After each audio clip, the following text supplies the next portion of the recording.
নমস্কার, দেখছেন কলকাতা টিভি। আপনাদের সঙ্গে রয়েছে আমি ঋষিকেশ। শুরু করছি সংবাদ সারাদিন। এই মুহূর্তে আমরা সরাসরি চলে যাব কেন্দ্রীয় অর্থমন্ত্রী নির্মলা সীতারামনের সাংবাদিক বৈঠকে। Also waiting for direct taxation to be a lot more easy in compliance, and therefore the new taxation regime that we brought in for direct taxation 2-3 years ago has now got greater incentives, greater attraction, so that people can unhesitatingly move from the old to the new. Of course, we are not compelling anybody. Those who want to remain in old can still remain there for enough justifications that they can have. But the new one obviously is now attractive because it gives greater rebate. It also provides for a simplified and smaller slabs,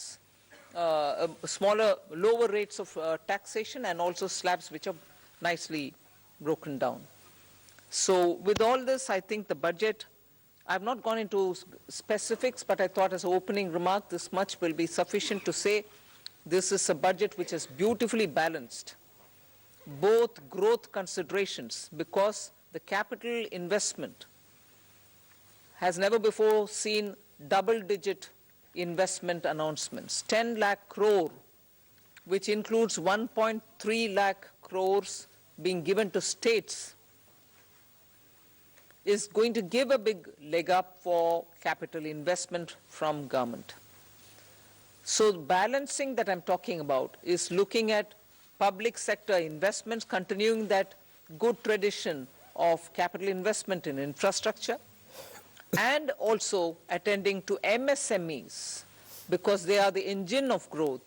We've given them relief, we have also given them new access, we have extended and widened the emergency credit liquidity guarantee scheme, also given them back their securities, 95% of it, even if they fail to deliver on contractual promises which were during the COVID pandemic.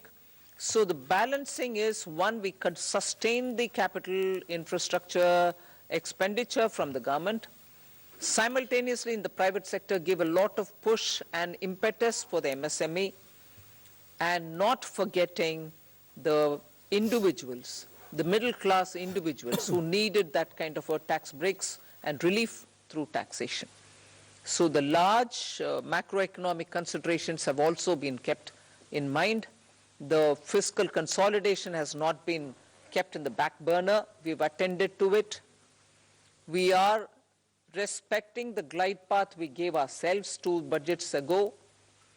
6.4 this year fiscal deficit, and the forthcoming year for which the budget is presented now, 5.9% fiscal deficit. So broadly, I leave it at this. I suppose when you ask questions, we can answer the rest. Thank you. Thank you for coming here today.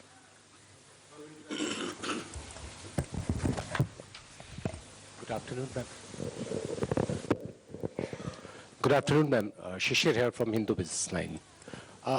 Ma'am, my question is that when there is an announcement for 7 lakh rupees under new tax regime, that will no tax to be paid, and then you are talking about rejigging the new tax regime, does this mean that this is the end of exemptions for various incentives, exemptions for investment and savings? Well, I've already addressed this, I think.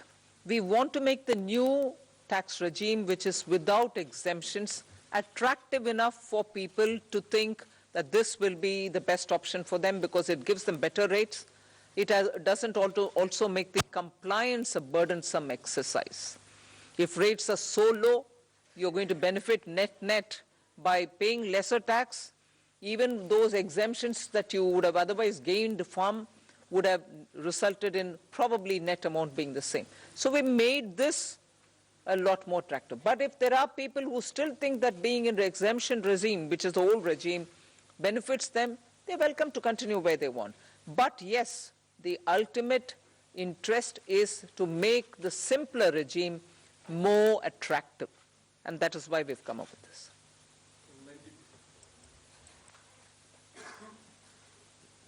Ma'am, firstly, many congratulations on that fiscal consolidation, because I keep asking you that question.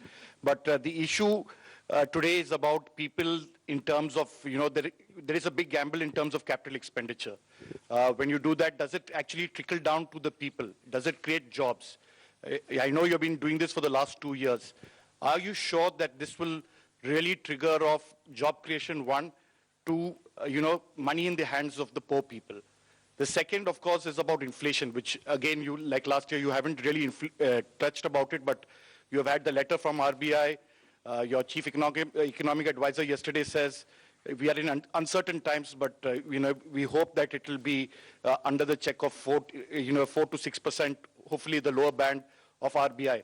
What is your answer to both these points?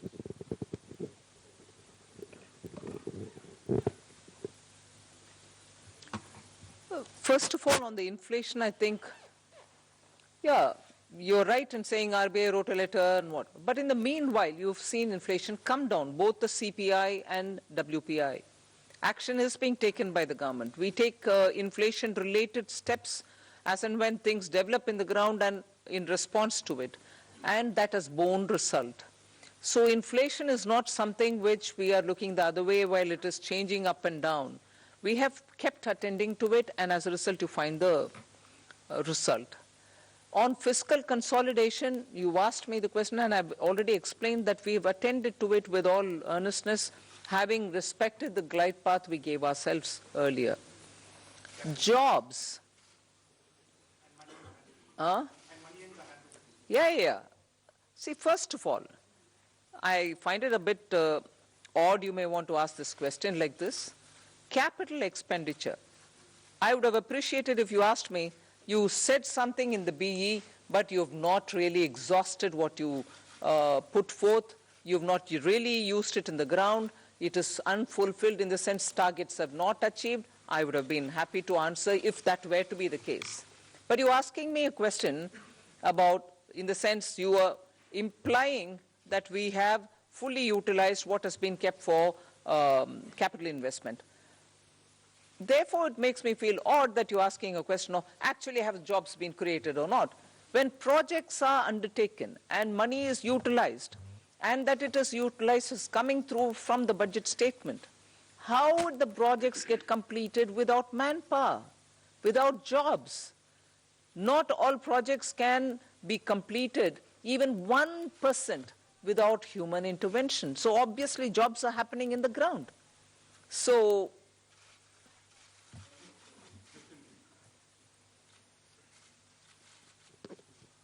Ma'am, I want to ask you, ma'am here.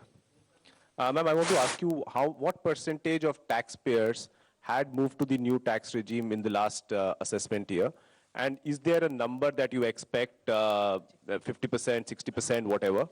And number two, ma'am, there's a specific mention for expenditure towards MSMEs. Now, is there an estimate of how much, what was the dues that companies had claimed as expenditure and which has not actually been paid to the MSMEs? Sanjay, you want to answer on? On your second question, that is on the MSMEs, well, we don't have that data. Certainly, we don't have that data. And it's not, we don't take that data from the taxpayers in their returns. So that data we will not have. But certainly, we are all aware of this huge problem of timely payments not being made to the MSMEs. So in that direction, this is certainly a positive step. Coming to your first question on the exemption-less regime, let me say that for companies, the 22% tax regime that we got, 61% of our tax now, the corporate tax, more than 60% is actually coming from the exemption-free tax regime.